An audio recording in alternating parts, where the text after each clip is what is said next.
चलिए Lawrence Kohlberg के बारे में जानेंगे। लॉरेंस कोहलबर्ग क्या है, ध्यान से सुनिए। लॉरेंस कोहलबर्ग अमेरिका के रहने वाले मनोवैज्ञानिक हैं। इन्होंने अपनी कहानी कथा में महिला को शामिल नहीं करते थे। इन्हें इनके कहानी का क्रिटिसाइज हुआ, इनके कहानी का भरपूर विरोध हुआ, इनके आलोचना किया गया, इनके ऊपर क्रिटिसाइज किया गया। वह क्रिटिसाइज करने वाली महिला का नाम है कैरोल गिलिगन। महिला भी कौसे करेला कौसे कैरोल, याद रखिएगा ट्रिक। वैसे महिला का बात करेले जैसा होता है पुरुष के सामने, क्या याद रखिएगा। तो ये बेचारे पुरुष है, ये करेला वाला बात बोलते हैं। बोला है कि ये कोहलबर्ग पागल है, इन्होंने अपने कहानी में महिला को शामिल नहीं किया है, इसीलिए हमें इसके स्तर को वैल्यू नहीं देते, इसके पढ़ाई को वैल्यू नहीं देते। ठीक है, अब इनका एक कहानी है बहुत ही इंपॉर्टेंट। एक भी बार ऐसा नहीं है कि सीटेट ने क्वेश्चन नहीं पूछा, ऑनलाइन हो या मूड, कोई भी मूड अच्छा हो या बुरा, ऑनलाइन हो या ऑफलाइन हो, क्वेश्चन हर एक बार पूछा। लॉरेंस कोहलबर्ग का एक कहानी है। इस कहानी का नाम है हिंज का कहानी। किसका है? हिंज का कहानी। हिंज यूरोप के रहने वाले हैं। एक दिन हिंज की बीवी बीमार पड़ जाती है और उनकी बीवी को ऐसा बीमारी हो जाता है जिसका इलाज संभव नहीं है। जिसको वह बीमारी होता है वह इंसान मर जाते हैं कोई भी। अब उसके बाद हिंज ने अपने आप को, जब उनको पता चला, डॉक्टर ने बोला कि आपकी बीवी को बहुत ही खराब बीमारी हो गया है, बहुत ही बुरा बीमारी हो गया, अब आपकी बीवी नहीं बच सकती। लेकिन एक उपाय है, इसी शहर की एक दवाई फार्मासिस्ट है ना, क्या नाम है? हाँ, उन्होंने इस दवा का खोज किया है ना, इसी शहर के हैं, एक दवा के दुकानदार है ना, उन्होंने इस बीमारी के दवा का पता लगाया और वह बनाया। अगर वह दवा ले आते हैं तो अब इनकी जान बच जाए। तो हिंज ने, गरीब आदमी, हिंज ने अपने बीवी के लिए अब बहुत ही चिंतित रहा करते। अब वह दवा जो था, अब वह दवा कैसे आया? अब वह हिंज ने उस दवा के दुकानदार के पास गया और पूछा कि क्या आपके पास यह दवा है? बोला हाँ है। तो उस दवा का नाम क्या था? रेडियम। अब वह दवा के लिए हिंज ने जितने भी उनके जानने वाले थे, जितने भी समाज के लोग मदद करने वाले थे, सभी के पास वह पैसा लाने के लिए, उधार मांगने के लिए गए। जो भी पैसा उनको प्राप्त हुआ, लोगों के द्वारा दिया गया, उसमें से उस जितना दवा का दाम था उससे आधा पैसा इकट्ठा हुआ। तो फिर वह आधे पैसे लेकर के हिंज ने उस दवा के दुकानदार के पास गया और उसको बोला कि अब हमको यह दवा दे दीजिए, जिसका नाम क्या है? रेडियम।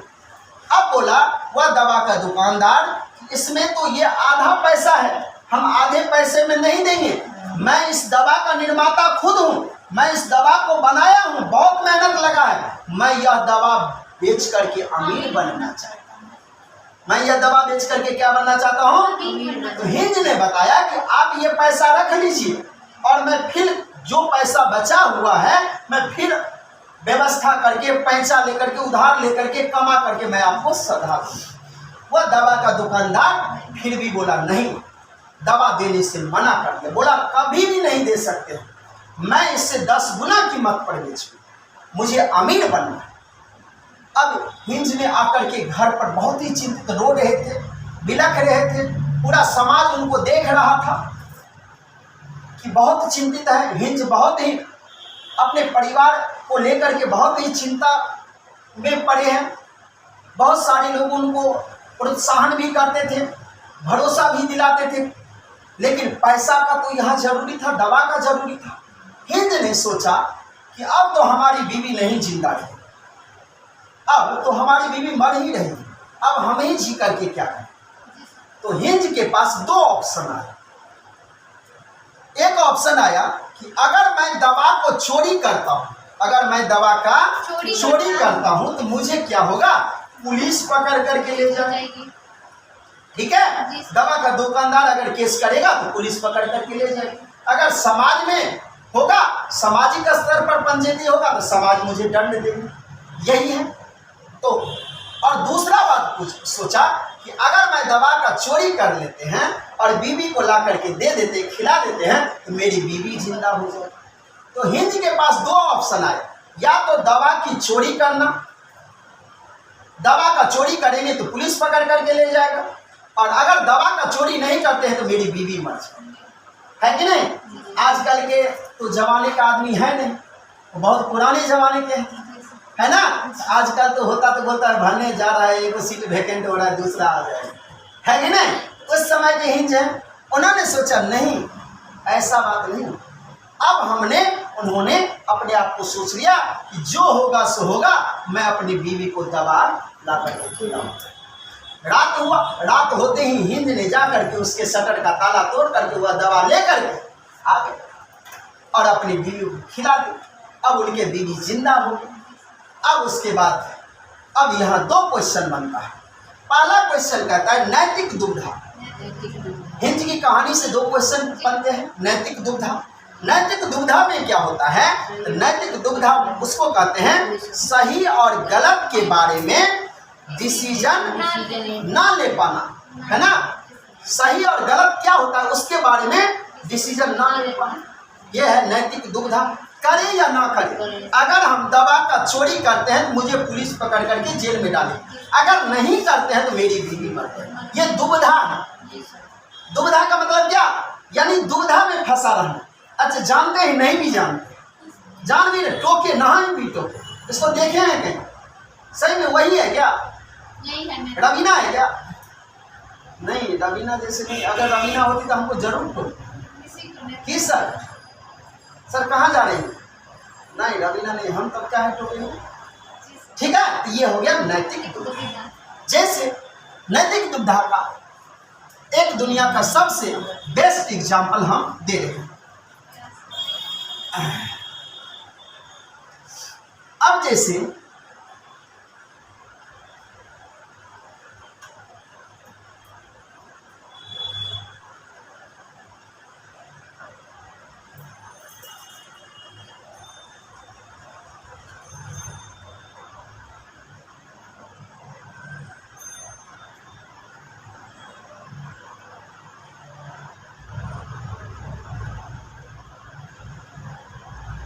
हो गया।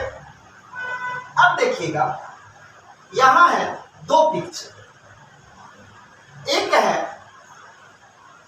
एक यहां है माँ और एक यहां है बीवी, है ना। अब एक यहां है माँ और एक यहां है बीवी, ठीक है। माँ है और बीवी है, पत्नी है। अब एक लड़के को हमने पूछ लिया, अब बताओ तुमको दो ऑप्शन है, अगर तुमको हम इस दोनों में एक को सेलेक्ट करने के लिए बोलेंगे तो तुम किसको सेलेक्ट करोगे। तो अब लड़का नैतिक दुविधा में फंसा। अगर पत्नी को सेलेक्ट कर लेंगे तो अब ये सब बोलेगा बहू का दीवाना है ना, बीवी का गुलाम है, सब आदमी मजाक उड़ाएगा, समाज बोलेगा। अब फिर लड़का सोचता है अगर माँ को सेलेक्ट करते हैं तो सब आदमी बोलेगा अरे पागल आदमी है, देखो ना बूढ़ी माँ है, मैं ये सब दिन काम थोड़े देता है, बहू को छोड़ कर मैं आकर जाए पकड़े के, मैं को छूट जाता है, देखो ना मैं कर बहू को कथी लेता घर बिया के लेके, है कि नहीं। अब वो लड़का ये सोच रहा है। अब ये क्या है, नहीं तो बीवी को सेलेक्ट कर रहा है, नहीं तो माँ को सेलेक्ट कर रहा है।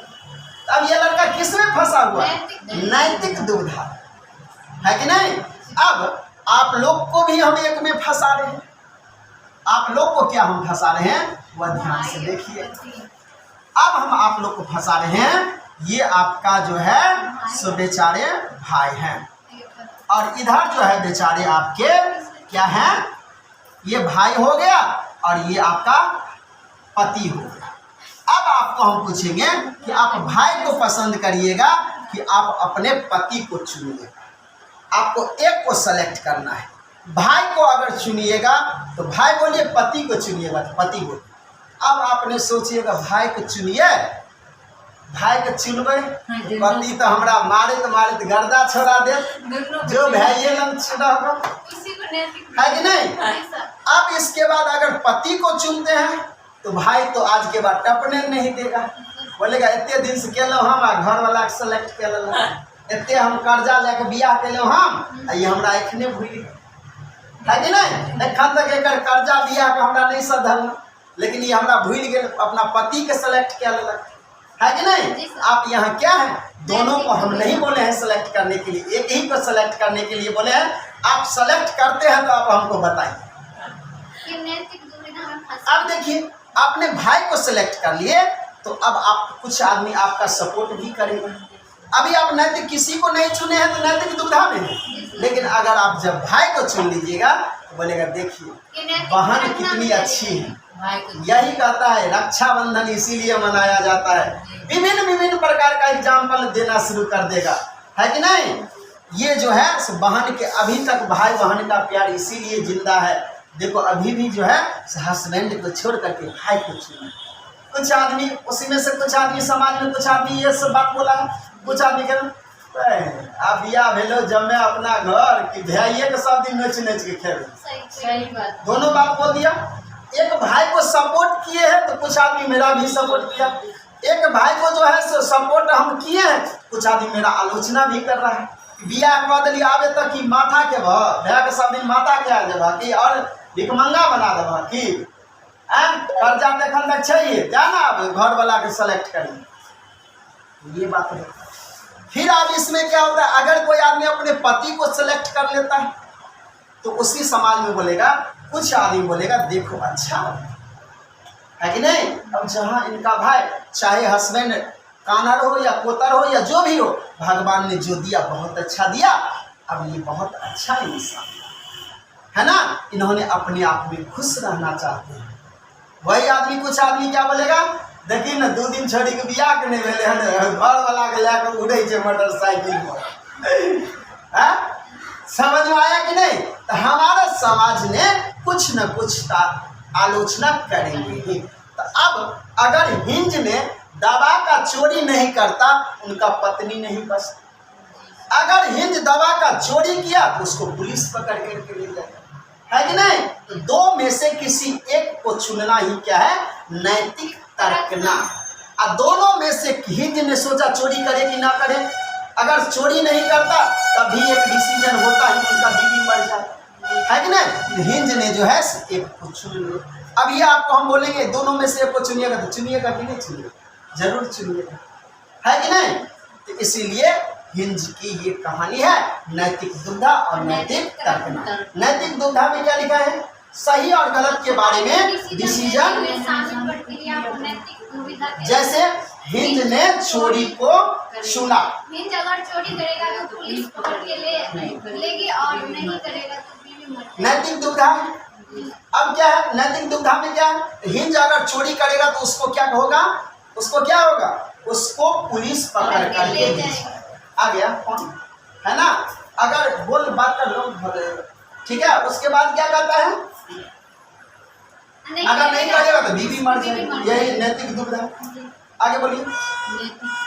नैतिक तर्कना क्या है, तो किसी एक को सेलेक्ट कर देगा, जो हम पहले ही बता दिए, हिंद ने चोरी को सेलेक्ट किया।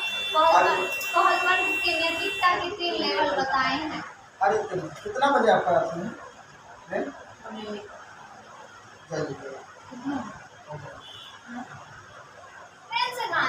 12 कितनी जमा थी, 12:40। ट्रेन छूट जाएगी तो फिर बस बस है। घर से आते हैं सब दिन, कहाँ है? यहाँ से कितना पैसा लगेगा फिर, 50 रुपया लगेगा, 100 रुपया बस है। यहाँ से 50 रुपया लेगा वहाँ का, हमारा रहता है घर से 2-3 चलिए आगे देखिए। ट्रेन 11 बजे यहाँ से कब है ट्रेन? अब देखिए शाम में 4 आगे देखिए, लॉरेंस कोहलबर्ग ने नैतिकता के 3 स्तर बताए। कितने स्तर बताए हैं? 3 स्तर। अब देखिएगा लेवल इनका है ना। जैसे जीन पियाजे ने विकास की 4 अवस्थाएं बताए हैं, ये 3 अवस्था बताए। कितने अवस्था बोले हैं? 3 अवस्था बोले हैं। अब इनमें क्या है? पहला अवस्था है प्राक रूढ़िगत नैतिक स्तर, है ना। प्राक रूढ़िगत नैतिक स्तर, देखिए ट्रेन लेट लिया क्या? प्राक रूढ़िगत नैतिक स्तर, प्राक रूढ़िगत नैतिक स्तर। प्राक रूढ़िगत नैतिक स्तर का दूसरा नाम है पूर्व परंपरागत नैतिक स्तर। प्राक बोलिए या पूर्व बोलिए। इसका उम्र क्या होता है? 4 से 10 वर्ष होता है। अगर हम आप लोग से पूछेंगे पूर्व परंपरागत नैतिक स्तर का उम्र क्या होता है, तो क्या जवाब दीजिएगा? 4 से 10 वर्ष। क्या बोलिएगा? 4 से 10 वर्ष। क्या बोलिएगा? 4 से 10 वर्ष। समझ में आ गया? कितने वर्ष है? 4 से 10 वर्ष। नहीं पता चल रहा है क्या?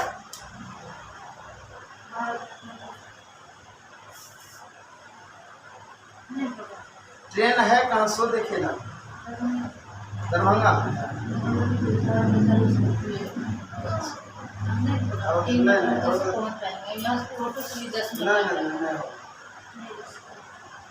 इतना बड़ा रिक्स नहीं, कल भी चलते ट्रेन में चले हैं। हाँ, कल पकड़ा गया। हाँ, लेकिन जब तक हम प्लेटफॉर्म पर गए हमको पता था कि उनको, हम पहले अपने नहीं थे तो उनको बोले कि 1 पर है, अनाउंसमेंट किया कि 5 पे। जब तक उस पर ट्रेन खुले चढ़ते चढ़े थे, इसी तरह के गाना ऐसा रिक्स नहीं खेलेंगे। 3 मिनट टाइम है, 3 मिनट में नहीं होता है, 10 मिनट। सबसे याद रखेगा ना टाइम अपना याद रखना सब। और आने की टाइम चेंज करते हैं। सुबह मॉर्निंग 8 बजे ट्रेन पकड़ते हैं, 9 बजे वो ट्रेन लेट आ रही है। हाँ, 9 बजे राइट टाइम था उसका, आएगा 9 सवा 9 बजे खुल जाता है। आज पूरे 10 बजे। आगे देखिएगा लॉरेंस कोहलबर्ग के नैतिकता का लेवल क्या है। 3 लेवल इन्होंने बताए हैं। पहला है प्राक रूढ़िगत नैतिक स्तर, या नहीं तो पूर्व परंपरागत रूढ़िगत नैतिक स्तर, यही ना है। या नहीं तो प्राक रूढ़िगत नैतिकता का स्तर। याद रखिएगा 2 नाम इनका। प्राक नाम लिख लीजिए, उनके ऊपर में नाम लिखिए जल्दी। प्राक या पूर्व परंपरागत नैतिक स्तर, ऊपर में लिखिए पूर्व परंपरागत नैतिक स्तर। 1 नंबर छूट जाएगा, नाम छूट गया तो 1 नंबर छूट गया। पूर्व परंपरागत नैतिक स्तर, नैतिक स्तर। ये लेवल का मतलब होता है स्तर। इन्होंने अवस्था का बात नहीं की, इन्होंने क्योंकि इससे भी क्वेश्चन पूछ सकता है और इससे भी। समझ में आ गया? पूर्व भी नाम दे देगा और प्राक भी दे देगा। तो अब सीकेट यहाँ 2 क्वेश्चन बन गया। आपको पूर्व देगा, इसको प्राक दे देगा। तो अगर आपको पूर्व प्राक याद है, पूर्व याद नहीं है, तो आपका 1 नंबर कट जाएगा। इसीलिए हमने लिखा दिया। ठीक है। अब इसका उम्र कहाँ से कहाँ तक होता है? 4 से 10 वर्ष। 4 से 10 वर्ष होता है। अब इसमें प्राक रूढ़िगत नैतिक स्तर में क्या होता है? इसमें बच्चा का जो है नैतिकता 0 होता है। इसमें बच्चा का जो है, अब देखिए ना, 4 से 10 वर्ष में जो है बच्चे का नैतिकता स्तर क्या होता है? 0 होता है। वह कुछ नहीं समझता है कि नहीं। जो उसको जो है, यानी जो वो सुनेगा, जो वह देखेगा, वही छोड़ दो, है ना। उसका नैतिकता स्तर क्या हो जाता है? 0 हो जाता है। ये कौन बताए? Lawrence Kohlberg. उसके बाद क्या बता रहे हैं? अब इनके प्रत्येक स्तर के 2 पार्ट है ना। इनके प्रत्येक स्तर के कितने पार्ट हैं? 2 पार्ट। पहला है दंड एवं आज्ञा पालन। क्या है पहला? दंड एवं आज्ञा पालन उन्मुक्ता। अब बच्चे इसमें क्या करते हैं? दंड एवं आज्ञा पालन उन्मुक्ता। इसमें क्या होता है? तो इसमें बच्चे नैतिकता सजा और आज्ञा पालन का आधारित होता है। जब हिंज ने चोरी की तो बच्चे ने सोचा कि अगर वह चोरी करेगा तो उसे सजा हो गया। अब ये जो है हिंज के ऊपर है, दंड एवं आज्ञा पालन। इसमें बच्चा क्या होता है? तो दंड एवं आज्ञा पालन में बोलेगा, अगर बच्चा को पूछिएगा अगर कोई आदमी चोरी करेगा तो उसको क्या होगा? तो बच्चा को पुलिस से पकड़ा देंगे। और ये चोरी करता है, इसका क्या करें? तो पुलिस से पकड़ा दीजिए, है कि नहीं? बोले इसको स्कूल नहीं जाएगा, ये तो कल इसको क्या होगा? तो मैडम इसको मारेगी, मिस इसको मारेगी, है ना। क्या बोलेगा? मैडम इसको मारेगी, मिस इसको मारेगी। है ना। तो ये बच्चे यही बात उसको जवाब देते हैं, है कि नहीं। अगर बच्चे को ये पूछ दिया जाए कि बच्चे जो अगर स्कूल अगर 2-4 दिन स्कूल नहीं जाता, अब 2-4 थप्पड़ दे देते हैं, 2-4 बार पीट देते हैं, है ना। तो अब जो है सो वह डेली स्कूल जाना शुरू कर देता है। अब उसके बाद मैडम भी स्कूल में जाते हैं, जब जब एब्सेंट करता है उसको पिटाई करता है, तुम काहे निकल आया था।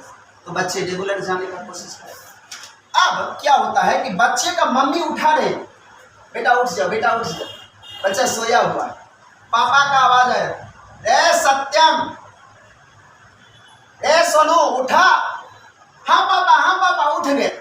दौड़ते हुए सेकंड नहीं लगेगा, क्यों? क्योंकि इससे पहले पापा ने उनको बढ़िया से ओवरवेलिंग कर चुका है ना।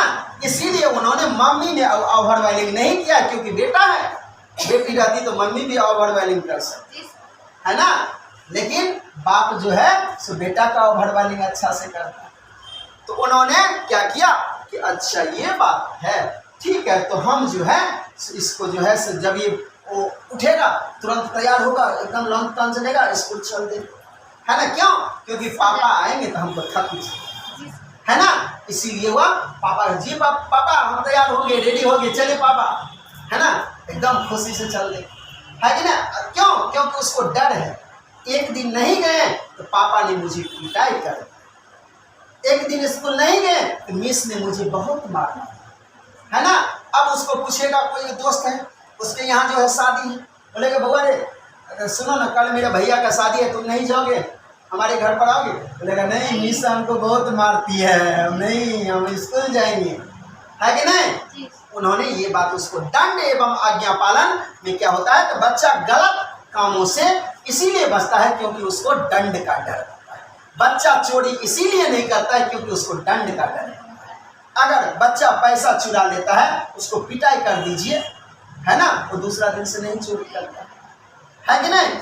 अगर उसको बोलिएगा ना बेटा ठीक है कोई बात, फिर चोरी कर, है ना। और वही चोरी करते करते डकैती करेगा, डकैती करते करते क्रिमिनल बन जाए, है ना।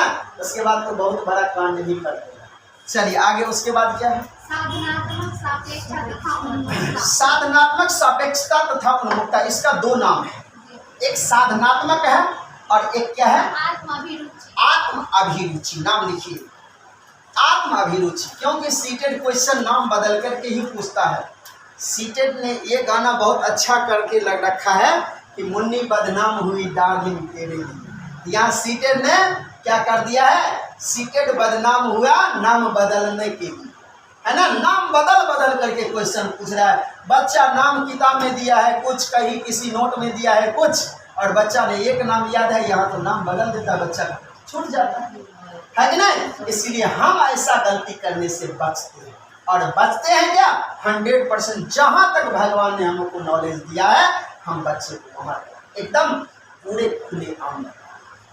इसलिए इसका नाम क्या है, साधनात्मक बोलिए, या नहीं तो आत्म अभिरुचि। अब इस अवस्था में बहुत देखिए, नाम थोड़ा इसका साधनात्मक, इसका नाम याद रखिएगा, साधनात्मक बोलिए या नहीं तो आत्म अभिरुचि। और इसको आप ट्रिक रखिएगा, सीटेड पास करने का आस है ना, आशा तो है ना, मेहनत करते पास करेंगे। तो आ से आत्म अभिरुचि, आशा से साधनात्मक, तो आ से आत्म अभिरुचि, आ से आशा से, है ना। ट्रिक में लिख दीजिए आस, सीटेड पास करने का आस है, आस है सीटेड, आस है CTET। अभी नाम भी आसे क्या बोलेगा, आत्म अभिरुचि, और स से साधनात्मक हो गया। अब इसमें क्या होता है, बच्चे टिट फॉर टैट की भावना क्या होती है, इसमें बच्चे में टिट फॉर टैट का भावना होता है। तुम मेरा पेंसिल तोड़ा, मैं भी तुम्हारा पेन, जैसे होता है सब जवाब, है ना। यहाँ बच्चे जो है, अगर क्या बोल रहा है बच्चे, यहाँ जो है कहता है तुम मेरा पेंसिल तोड़े हो, मैं भी तुम्हारा कलम तोड़ूंगा। फिर अगर किसी बच्चे का पेरेंट्स ने अच्छा लंच दिया है, उनका बहुत फेवरेट दोस्त है, तो उसको टिफिन शेयर करेगा, है कि नहीं? तो वह टिफिन जो शेयर करेगा, देखिए बाप रे इनका वैरायटी का है, वो खा लेगा। अब उसके बाद एक दिन वह टिफिन नहीं लाया, तो वो बच्चा लाया है ना, तो वो बोलेगा क्या, सत्यम तुमको हम खाना लंच खिलाए तो तुम भी हमको खिलाओगे ना, आज हमारी मम्मी नहीं दी है? तो बोलेगा नहीं देंगे, क्योंकि कुछ बच्चे अब स्वार्थी हैं, उसको जो है 10 फाइट नाके पर धर देगा, मुँह कान को भसका दे, तोरा जो खुए नहीं रही हो वही दिन उसको याद दिलाए, है कि नहीं? अब नहीं देगा उसको टिफिन छीन छान करके खा लेगा, आधा खाएगा आधा गिरा देगा, है कि नहीं? अब उसके बाद वो कंप्लेंट सर के पास जाएगा, सर मेरा टिफिन छीन करके खा गया। अब सर बोलेगा सर हम भी इसको एक दिन टिफिन खिलाए थे। अच्छा बच्चा, सर क्या बोलेंगे, कोई बात नहीं, कल ये भी लाएगा तो तुम खा लो, है ना, कोई बात नहीं, चिंता मत करो। तो यही है टिट फॉर टैट, आत्म अभिरुचि बोलिए या नहीं तो साधनात्मक, ठीक है? इसमें टिट फॉर टैट का भावना रहता है, तुम मेरा कलम तोड़ा तो मैं भी तुम्हारा पेंसिल तोड़ूंगा, तुम मेरा टिफिन खाए हो मैं भी तुम्हारा टिफिन खाऊंगा। आगे बोलिए। रूढ़िगत नैतिकता का स्तर, रूढ़िगत नैतिकता का स्तर, इनका दूसरा नाम लिखिए मैडम, इसी का नाम है परंपरागत रूढ़िगत नैतिक स्तर। परंपरागत रूढ़िगत नैतिक स्तर, इसका उम्र होता है 10 से 13 वर्ष।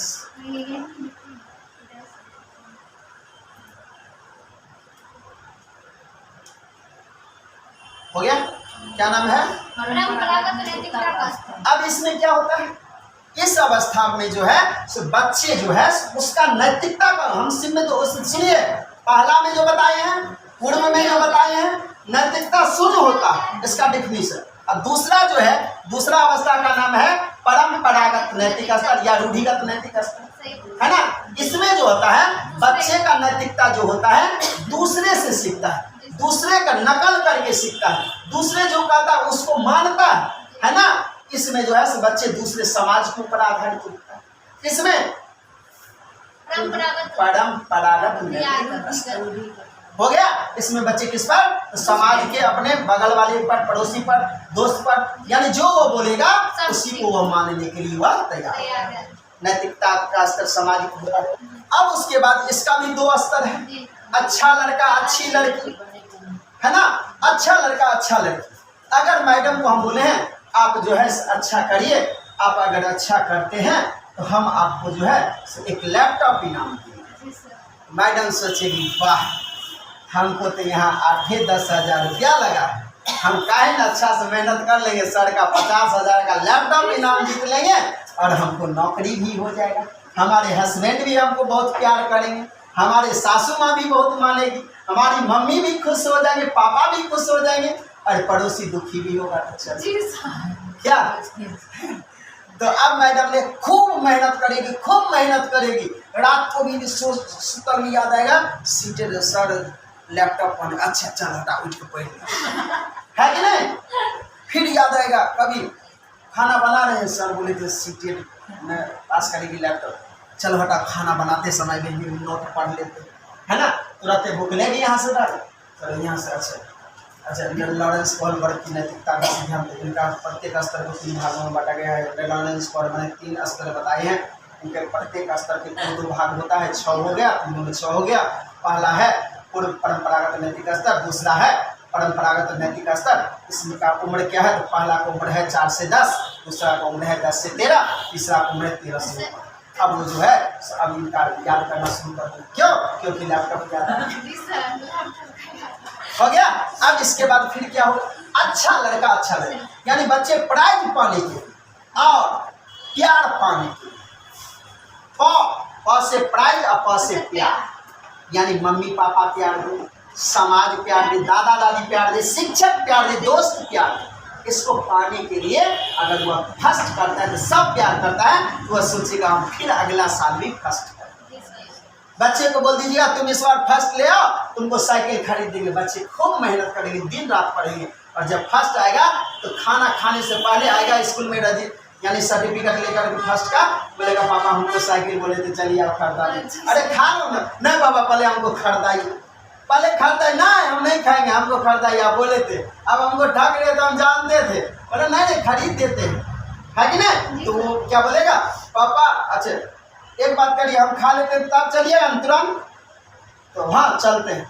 तो पापा बोले तुम खाओ हम आ रहे हैं। नहीं तब तो नहीं खाएंगे, आप बैठिए तब हम खाएंगे, है कि नहीं? तब वो खाएगा जब तक पापा से साइकिल लेगा नहीं तब तक जान छोड़ेगा। तब पापा उनको साइकिल दिला देगा, उस बच्चा का मन खुश होगा, फिर सोचेगा अगला बार फिर मैं फर्स्ट करूँ। क्यों? क्योंकि मुझे साइकिल मिला, प्यार मिला, गोल्ड मिला, मेडल मिला, है कि नहीं? बहुत सारी कुछ। आगे बोलिए। कानून एवं व्यवस्था, कानून का मतलब कानून शब्द ही कानून का बात ही समझ जाइए। बच्चे ने सोचा कि मेरे पापा का एक्सीडेंट हो गया क्योंकि मेरे पापा रेड लाइट को होते हुए, रेड लाइट जल रहा था फिर भी मेरे पापा नहीं रुके, चलते रह गए, इसीलिए मेरे पापा का एक्सीडेंट हो गया, है ना? तो बच्चे के पास कानून का ज्ञान आ गया, क्या कि मेरा पापा रेड लाइट जला तो रुक जाना चाहिए, है ना? ललका बत्ती पर क्या होना चाहिए? रुक जाना चाहिए। समझ में आ गया? तो हमारा पापा नहीं रुका इसीलिए उनका एक्सीडेंट हो गया। अब जब कभी भी रेड लाइट जलेगा उसका दोस्त बोलेगा रे चलो ना अभी नहीं आया है ट्रेन, ना हमारा पापा का एक्सीडेंट हो गया था, हम नहीं जा सकते। समझ में आ गया? तो बच्चे में कानून का भावना आ गया, कानून भी जान गया। आगे बोलिए। उत्तर डूबेगा तो नैतिकता का स्तर। अब उत्तर डूबेगा तो नैतिकता का स्तर का दूसरा नाम लिख लीजिए। आत्म अंगीकृत। क्या नाम है? आत्म अंगीकृत। 13 वर्ष से ऊपर। आत्म अंगीकृत, इसका उम्र होता है 13 वर्ष से ऊपर। कब से? तो 13 वर्ष से ऊपर। इसमें क्या होता है? इसमें बच्चे जो होते हैं डिसीजन लेने, उसमें नैतिकता का भावना जो है खुद से आने लगता है। उसमें क्या होता है? बच्चे में नैतिकता खुद से आने लगता है, इसमें बच्चा नैतिकता का सही और गलत के बारे में निर्णय खुद से लेते हैं 13 वर्ष से ऊपर जब हो जाते हैं। तो अब उसके बाद इसका भी 2 स्तर है, इसका भी 2 प्रकार है। ये इसमें क्या है? पहला है सामाजिक अनुबंधन उन्मुक्ता। इसमें क्या है? सामाजिक अनुबंधन उन्मुक्ता में होता है क्या? अगर कोई भी नियम समाज का विरुद्ध है तो उस नियम को तोड़ देना चाहिए। जैसे मुस्लिम लोग में 3 तलाक का चलता था, है ना? तो अगर दारू पी लिया फिर भी तलाक बोल दिया तो उसको हो जाता था, उनके पत्नी वहां से चली जाती थी, अब उनका जिंदगी बहुत ही कठिन हो जाता था। तो सरकार ने उस नियम को तोड़ दिया, है ना? तो अब 3 तलाक बोलने के बाद भी आपको जेल हो जाएगा, है ना? अब जेल का हवा खाई, तलाक मत बोलिए। अब वो क्या हो गया? उसका कानून को तोड़ दिया कि नहीं, समाज को जिससे फायदा होगा उसके लिए जो है वह कानून नहीं रहना चाहिए, वह कानून तोड़ देना चाहिए। समाज को जो कानून से फायदा होगा उसको लागू करना चाहिए। समझ में आ गया? इसीलिए जो है आज योगी बाबा ने क्या कर रहे हैं? तो क्या कर रहे हैं? बुलडोजर बाबा के नाम से प्रसिद्ध। क्यों? क्योंकि जितने भी गुंडे हैं, जितने भी आतंकवाद हैं, वो सभी गरीब को, ईमानदार को, सज्जन को, व्यवसायी को, वो सारे लुटेरे सताते थे। सारे लुटेरे मिलकर के उसका जमीन कब्जा कर लेता था, इज्जत लूट लेता था, उसको मार दिया जाता था।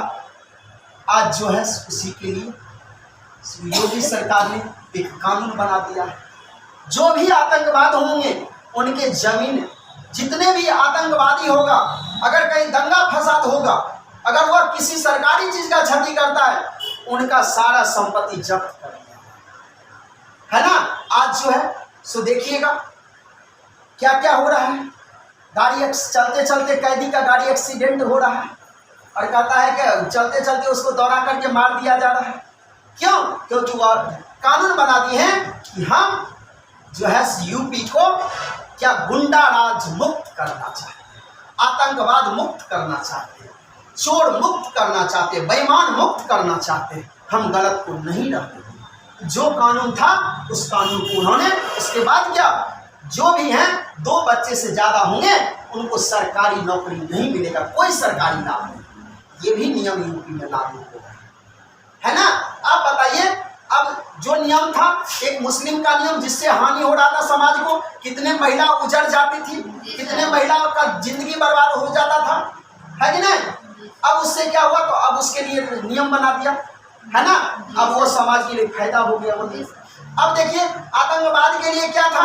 वह गरीब का संपत्ति लूट लेता था, गरीब को मर्डर कर देता था, अच्छा आदमी को मर्डर कर देता था। आज उसके लिए कानून बना दिया। 2 से पॉपुलेशन बढ़ रहा था, हमारा जो है सो पॉपुलेशन कंट्रोल से बाहर जा रहा था, तो उसके लिए कानून बना दिया 2 से ज़्यादा बच्चे होने पर उसको सरकारी लाभ नहीं दिया जाए। समझ में आ गया? सामाजिक जो चीज समाज के फायदा के लिए हो उसको समाज में लागू कर देना चाहिए। इसमें एग्जांपल दिया है, अगर रेड लाइट तोड़कर उसके पापा की जान बच सकती तो उसे तोड़ दो। बस वो आगे बोलो। सार्वभौमिक नैतिकता सिद्धांत उन्मुक्ता। सार्वभौमिक नैतिकता का सिद्धांत उन्मुक्ता, इसमें क्या है? सार्वभौमिक का मतलब होता है यूनिवर्सल, यानी सभी के लिए, सर्वे भवन्ति सुखिनः, जो सभी के भलाई के लिए सोचता हूँ। जैसे चंद्रशेखर आजाद, गांधी है ना, चंद्रशेखर आजाद, भगत सिंह, ये सब क्या थे कि वह अपने परिवार के बारे में, अपने माँ के बारे में नहीं सोचते, वे पूरे समाज के बारे में, पूरे देश के बारे में सोचते थे। और वह सोचते सोचते हंसते हुए आज जो है सो फांसी के फंदे पर झूल गए। आज भी लोग उनको बहुत सम्मान के साथ और गर्व के साथ कहते हैं कि, और आज भी लोग अपने बेटा का नाम चंद्रशेखर आजाद रखना गर्व के साथ रखें। समझ में आ गया? इसीलिए सार्वभौमिक यानी जिसमें सभी का भलाई हो, समाज ही नहीं पूरे देश का भलाई हो, उसके लिए जो काम करता है उसी को सार्वभौमिक उन्मुक्ता हो गया। इसके बाद अगला है स्टेप वाइगोत्स्की का। इसमें जो है वाइगोत्स्की ने सामाजिक और सांस्कृतिक के बारे में बताए, इनके बारे में हम कल चर्चा करेंगे।